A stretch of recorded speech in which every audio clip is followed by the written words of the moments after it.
ಚಾಲಕನೋರ್ವ ನಿರ್ಮಾಣ ಹಂತದ ಮೇಲ್ಸೇತುವೆ ಮೇಲೆ ಕಾರು ಚಲಾಯಿಸುವುದಕ್ಕೆ ಹೋಗಿ ಪೇಚಿಗೆ ಸಿಲುಕಿದ ಘಟನೆ ಕೇರಳದ ಕಣ್ಣೂರಿನಲ್ಲಿ ನಡೆದಿದೆ. ಕಾರ್ನಲ್ಲಿದ್ದಂತಹ ಚಾಲಕ ಪವಾಡ ಸದೃಶವಾಗಿ ಪ್ರಾಣಾಪಾಯದಿಂದ ಪಾರಾಗಿದ್ದಾರೆ. ಚಾಲಕ ರಾಷ್ಟ್ರೀಯ ಹೆದ್ದಾರಿ ಫ್ಲೈಓವರ್ನ ಮೇಲೆ ಕಾರು ಚಲಾಯಿಸಿದ್ದಾನೆ. ಹೀಗಾಗಿ ಬ್ರಿಡ್ಜ್ನ ಎರಡೂ ಭಾಗಗಳ ನಡುವೆ ಕಾರ್ ಸಿಲುಕಿಕೊಂಡಿದೆ. ಸದ್ಯ ಈ ಭಯಾನಕ ವಿಡಿಯೋ ಸೋಷಿಯಲ್ ಮೀಡಿಯಾದಲ್ಲಿ ವೈರಲ್ ಆಗಿದೆ.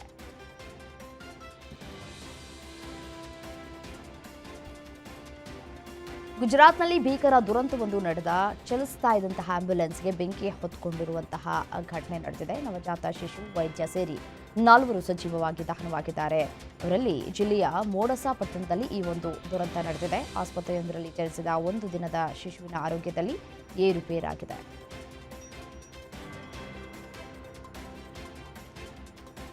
ವಿವಾಹಿತ ಮಾಜಿ ಗೆಳೆಯನೊಬ್ಬ ತನ್ನ ಮಾಜಿ ಗೆಳತಿಯನ್ನ ಬಲವಂತವಾಗಿ ಚುಂಬಿಸುವುದಕ್ಕೆ ಪ್ರಯತ್ನಿಸಿದಾಗ ಆಕೆ ಅವರ ನಾಲಿಗೆಯನ್ನೇ ಕಚ್ಚಿ ಕಿತ್ತೆಸೆದ ಆಘಾತಕಾರಿ ಘಟನೆ ಉತ್ತರ ಪ್ರದೇಶದಲ್ಲಿ ನಡೆದಿದೆ. ಉತ್ತರ ಪ್ರದೇಶದ ಕಾನ್ಪುರದಲ್ಲಿ ಈ ಘಟನೆ ನಡೆದಿದ್ದು, ಮಹಿಳೆ ಮತ್ತು ಆಕೆಯ ಮಾಜಿ ಗೆಳೆಯ ಇಬ್ಬರೂ ವಿವಾಹಿತರಾಗಿದ್ದು, ಆಕೆಯ ಮದುವೆ ಸಹಿಸದ ಮಾಜಿ ಗೆಳೆಯ ಆಕೆಯನ್ನ ಹಿಂಬಾಲಿಸಿ ಬಲವಂತವಾಗಿ ಚುಂಬಿಸುವುದಕ್ಕೆ ಯತ್ನಿಸಿದ್ದಾನೆ.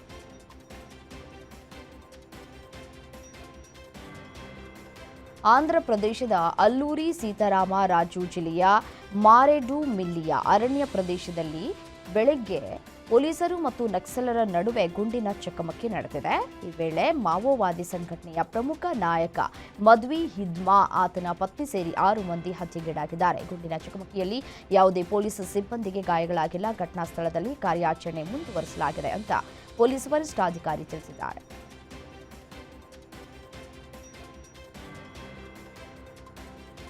ಮತ್ತೊಂದು ಕಡೆ ನೋಡಿ, ವಿಮಾನ ಅಪಘಾತಕ್ಕೆ ಈಡಾಗಿದೆ.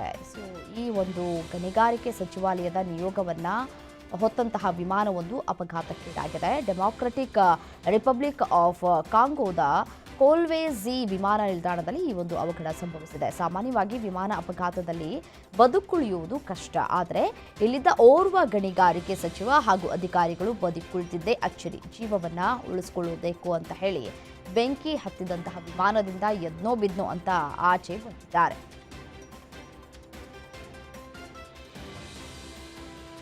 ಪ್ಯಾರಿಸ್ ಒಪ್ಪಂದದ ಅಡಿ ತನ್ನ ರಾಷ್ಟ್ರೀಯ ಹವಾಮಾನ ಬದ್ಧತೆಯ ಈ ಒಂದು ಭಾಗವಾಗಿ ಅಭಿವೃದ್ಧಿ ಹೊಂದಿದ ರಾಷ್ಟ್ರಗಳು ತಮ್ಮ ಪ್ರಸ್ತುತ ಗಡುವುಗಳಿಗಿಂತ ಬಹಳ ಮುಂಚಿತವಾಗಿ ನಿವ್ವಳ ಶೂನ್ಯ ಗುರಿಗಳನ್ನು ಸಾಧಿಸಬೇಕಿದೆ. ಭಾರತವು 2035ರ ಅವಧಿಗೆ ತನ್ನ ಪರಿಷ್ಕೃತ ರಾಷ್ಟ್ರೀಯವಾಗಿ ನಿರ್ಧರಿಸಿದ ಕೊಡುಗೆಯನ್ನು ಡಿಸೆಂಬರ್ ವೇಳೆಗೆ ಸಲ್ಲಿಸಲಿದೆ ಅಂತ ಬ್ರೆಜಿಲ್ನ ಬೆಲಂನಲ್ಲಿ ನಡೆದ COP30 ಹವಾಮಾನ ಶೃಂಗಸಭೆಯ ಪರಿಸರ ಸಚಿವ ಭೂಪೇಂದರ್ ಯಾದವ್ ತಿಳಿಸಿದ್ದಾರೆ. ಬಾಂಗ್ಲಾದೇಶದ ಮಾಜಿ ಪ್ರಧಾನಿಗೆ ಸೋಮವಾರ ಐಸಿಟಿ ನ್ಯಾಯಾಲಯ ಮರಣದಂಡನೆಯನ್ನು ವಿಧಿಸಿದೆ. ಬಾಂಗ್ಲಾ ವಿದೇಶಾಂಗ ಇಲಾಖೆ ಭಾರತ ಸರ್ಕಾರಕ್ಕೆ ಹಸೀನಾರನ್ನ ಹಸ್ತಾಂತರಿಸುವಂತೆ ಪತ್ರವನ್ನು ಬರೆದಿದ್ದು, ಭಾರತ ಇದೀಗ ಪ್ರತಿಕ್ರಿಯೆ ನೀಡಿದೆ. ಬಾಂಗ್ಲಾದೇಶದ ಅಂತಾರಾಷ್ಟ್ರೀಯ ಅಪರಾಧ ನ್ಯಾಯಮಂಡಳಿ ನೀಡಿದ ತೀರ್ಪನ್ನು ಭಾರತ ಸೋಮವಾರ ಔಪಚಾರಿಕವಾಗಿ ಗಮನಿಸಿದೆ ಅಂತ ಹೇಳಿದ್ದು, ಬಾಂಗ್ಲಾದೇಶದ ಜನರ ಹಿತಾಸಕ್ತಿಗಳಿಗೆ ಬದ್ಧವಾಗಿದೆ ಅಂತ ಹೇಳಿದೆ. ಗ್ಯಾಂಗ್ಸ್ಟರ್ ಲಾರೆನ್ಸ್ ಬಿಷ್ಣೋಯ್ ಸಹೋದರ ಗ್ಯಾಂಗ್ಸ್ಟರ್ ಅನ್ಮೋಲ್ ಬಿಷ್ಣೋಯ್ ಅವರನ್ನ ಅಮೆರಿಕದಿಂದ ಭಾರತಕ್ಕೆ ಗಡೀಪಾರು ಮಾಡಲಾಗ್ತಾ ಇದೆ. ಕುಖ್ಯಾತ ಗ್ಯಾಂಗ್ಸ್ಟರ್ನನ್ನ ಭಾರತಕ್ಕೆ ಗಡೀಪಾರು ಮಾಡಲಾಗ್ತಾ ಇದೆ ಅಂತ ಮೂಲಗಳು ಮಾಹಿತಿಯನ್ನ ಕೂಡ ನೀಡಿವೆ. ಅನ್ಮೋಲ್ ಗಡೀಪಾರು ಅಂತಾರಾಷ್ಟ್ರೀಯ ಮಟ್ಟದಲ್ಲಿ ಗ್ಯಾಂಗ್ಸ್ಟರ್ ಜಾಲಗಳ ವಿರುದ್ಧದ ಪ್ರಮುಖ ಕ್ರಮ ಅಂತ ಹೇಳಿ ಪರಿಗಣಿಸಲಾಗ್ತಾ ಇದೆ.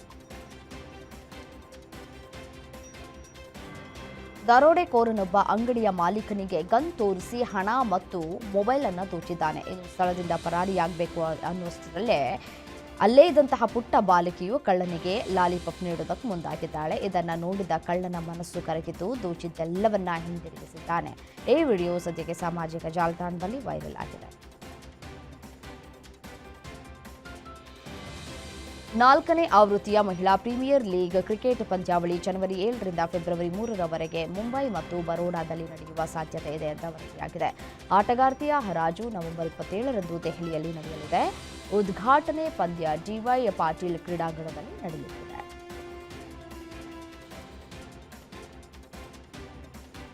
ಭಾರತ ತಂಡವು ಬಾಂಗ್ಲಾದೇಶದ ವಿರುದ್ಧ ಈ 3 ಏಕದಿನ ಮತ್ತು 3 ಟಿ20 ಪಂದ್ಯಗಳಲ್ಲಿ ಸೆಣಸಬೇಕಿತ್ತು. ಎರಡೂ ದೇಶಗಳ ನಡುವೆ ನಡೀತಾ ಇರುವಂತಹ ರಾಜಕೀಯ ಉದ್ವಿಗ್ನತೆಗಳ ಹಿನ್ನೆಲೆ ಡಿಸೆಂಬರ್ನಲ್ಲಿ ನಡೆಯಬೇಕಿದ್ದ ಬಾಂಗ್ಲಾದೇಶ ಮಹಿಳಾ ತಂಡದ ಸೀಮಿತ ಓವರ್ಗಳ ಭಾರತ ಪ್ರವಾಸವನ್ನು ಮುಂದೂಡಲಾಗಿದೆ ಅಂತ ಹೇಳಿ ವರದಿಯಾಗಿದೆ.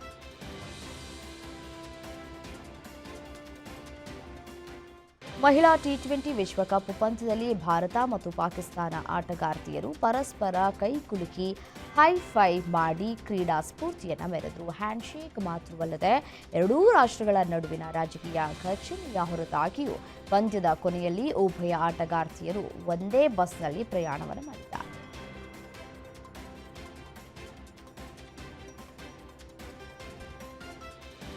ರಣಜಿ ಟ್ರೋಫಿ ಕ್ರಿಕೆಟ್ ಟೂರ್ನಿಯ ಬಿ ಗುಂಪಿನ ಪಂದ್ಯದಲ್ಲಿ ಕರ್ನಾಟಕ ತಂಡ ಚಂಡೀಗಢ ಎದುರು ಬೃಹತ್ ಮೊತ್ತ ಕಲೆ ಹಾಕಿ ಪಂದ್ಯದಲ್ಲಿ ಹಿಡಿತವನ್ನು ಸಾಧಿಸಿದೆ. ಕರ್ನಾಟಕ ಎರಡನೇ ದಿನ 8 ವಿಕೆಟ್ಗೆ 547 ರನ್ ಪೇರಿಸಿ ಡಿಕ್ಲೇರ್ ಘೋಷಿಸಿತ್ತು. ಪಂದ್ಯದಲ್ಲಿ ಮೊದಲ ದಿನದಾಟದಲ್ಲಿ ಅಜೇಯ 110 ರನ್ ಬಾರಿಸಿ ಬ್ಯಾಟಿಂಗ್ ಕಾಯ್ದುಕೊಂಡಿದ್ದಂತಹ ಸ್ಮರಣ್ 227 ರನ್ ಬಾರಿಸಿ ಅಜೇಯರಾಗಿ ಉಳಿದಿದ್ದಾರೆ.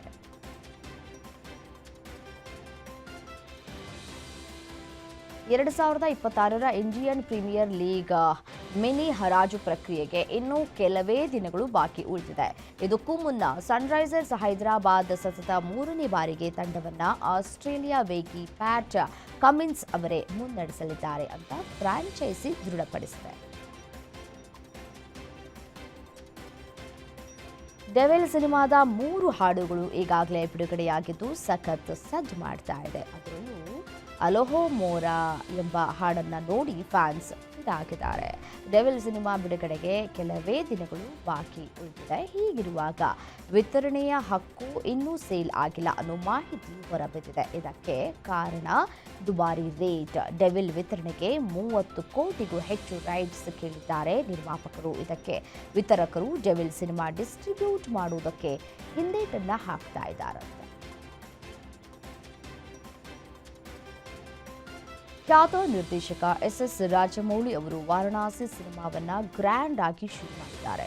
ಮಹೇಶ್ ಬಾಬು ಮತ್ತು ಪ್ರಿಯಾಂಕಾ ಚೋಪ್ರಾ ಅಭಿನಯದ ಈ ಸಿನಿಮಾಕ್ಕೆ ವಿವಾದಗಳು ಬೆನ್ನು ಬಿದ್ದಿವೆ. ಹಿಂದೂಗಳ ಧಾರ್ಮಿಕ ನಂಬಿಕೆಗೆ ಧಕ್ಕೆ ತಂದ ಆರೋಪದ ಮೇಲೆ ನಿರ್ದೇಶಕ ರಾಜಮೌಳಿ ವಿರುದ್ಧ ದಾಖಲಾಗಿರುವಂತಹ ಒಂದಷ್ಟು ಕೇಸ್ಗಳು ಕೂಡ ದಾಖಲಾಗಿದೆ. ಆ ಬಗ್ಗೆ ಮಾಹಿತಿಗಳು ಕೂಡ ಸಿಕ್ಕಿದೆ. ಒಂದರ ಮೇಲೆ ಒಂದೊಂದು ಎಡವಟ್ಟನ್ನು ಮಾಡ್ಕೊಳ್ತಾ ಇದ್ದಾರೆ ರಾಜಮೌಳಿ. ತನ್ನ ಒಂದು ವೈಯಕ್ತಿಕ ವಿಚಾರವನ್ನು ಬಹಿರಂಗವಾಗಿ ಹೇಳಿಕೊಂಡಿದ್ದಾರೆ. ನನಗೆ ದೇವರ ಮೇಲೆ ನಂಬಿಕೆ ಇಲ್ಲ ಅನ್ನುವಂತಹ ಮುಖಾಂತರ ಇದೀಗ ಭಕ್ತರ ಕೆಂಗಣ್ಣಿಗೆ ಗುರಿಯಾಗಿದ್ದಾರೆ ರಾಜಮೌಳಿ.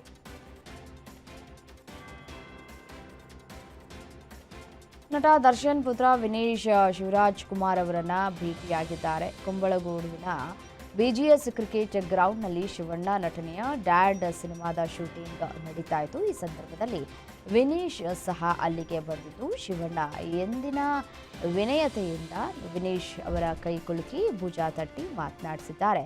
ವಿನೇಶ್ ಕುಶಲೋಪರಿಯನ್ನು ಕೂಡ ವಿಚಾರಿಸಿ ಅವರೊಟ್ಟಿಗೆ ಕೆಲ ಕಾಲ ಮಾತನ್ನು ಕೂಡ ಆಡಿದ್ದಾರೆ. ದೃಶ್ಯದಲ್ಲಿ ಕೂಡ ಗಮನಿಸಬಹುದು. ನಟಿ ರಶ್ಮಿಕಾ ಮಂದಣ್ಣ ಅವರ ಹೊಸ ಸಿನಿಮಾ ದಿ ಗರ್ಲ್ ಫ್ರೆಂಡ್ ಸಿನಿಮಾವು ನವೆಂಬರ್ 7ರಂದು ತೆರೆ ಕಂಡಿದೆ. ಇದು ರಶ್ಮಿಕಾ ನಟನೆಯ ಮೊದಲ ಮಹಿಳಾ ಪ್ರಧಾನ ಸಿನಿಮಾವಾಗಿದೆ.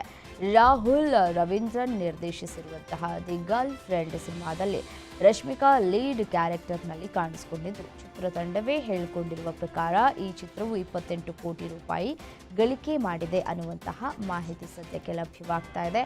ಚಿತ್ರ ಏನೋ ಅಷ್ಟು ಚೆನ್ನಾಗಿಲ್ಲ ಅಂತ ಹೇಳಿ ಪ್ರೇಕ್ಷಕರು ಹೇಳ್ತಾ ಇದ್ರು ಕೂಡ ಗಳಿಕೆಯಲ್ಲೂ ಕೂಡ ಒಂದಷ್ಟು ಇಳಿಕೆಯನ್ನು ಕಂಡಿದೆ. ಸೊ ಹಾಗಾಗಿ ಒಂದು ಕಡೆ ಈ ಸಿನಿಮಾವನ್ನು ಅವರ ನಿಜ ಜೀವನದ ಸಿನಿಮಾ ಅಂತ ಕೂಡ ಹೇಳಲಾಗ್ತಾ ಇದೆ.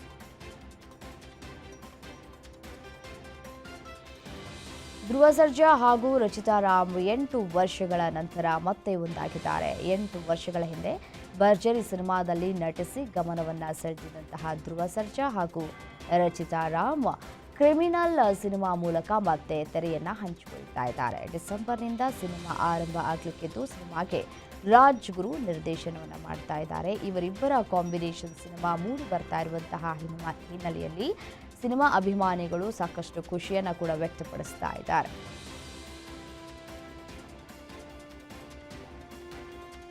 ರಣವೀರ್ ಸಿಂಗ್ ಅವರು ದುರಂಧರ್ ಸಿನಿಮಾ ಮೂಲಕ ಅದ್ದೂರಿಯಾಗಿ ಕಮ್ಬ್ಯಾಕ್ ಮಾಡಿದ್ದಾರೆ. ದುರಂಧರ್ ಚಿತ್ರದ ಟ್ರೇಲರ್ ಅನ್ನ ಮಂಗಳವಾರ ಮಧ್ಯಾಹ್ನ ಮುಂಬೈನಲ್ಲಿ ನಡೆದಂತಹ ಕಾರ್ಯಕ್ರಮದಲ್ಲಿ ಚಿತ್ರತಂಡ ಅನಾವರಣಗೊಳಿಸಿದೆ.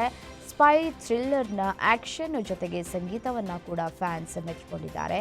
ಈ ಹಿಂದೆ ಬಂದಂತಹ ಸಿನಿಮಾಗಳು ಅಷ್ಟೇನು ಯಶಸ್ಸನ್ನು ಕೊಟ್ಟಿರಲಿಲ್ಲ. ಸೊ ಹಾಗಾಗಿ ಈ ಸಿನಿಮಾದ ಮೇಲೆ ಸಾಕಷ್ಟು ನಿರೀಕ್ಷೆಗಳನ್ನು ಇಟ್ಕೊಂಡಿದ್ದಾರೆ ಅಭಿಮಾನಿಗಳು. ಸದ್ಯಕ್ಕೆ ದುರಂಧರ್ ಸಿನಿಮಾ ಮೂಲಕ ಅದ್ದೂರಿಯಾಗಿ ಕಮ್ಬ್ಯಾಕ್ ಆಗಿದ್ದಾರೆ.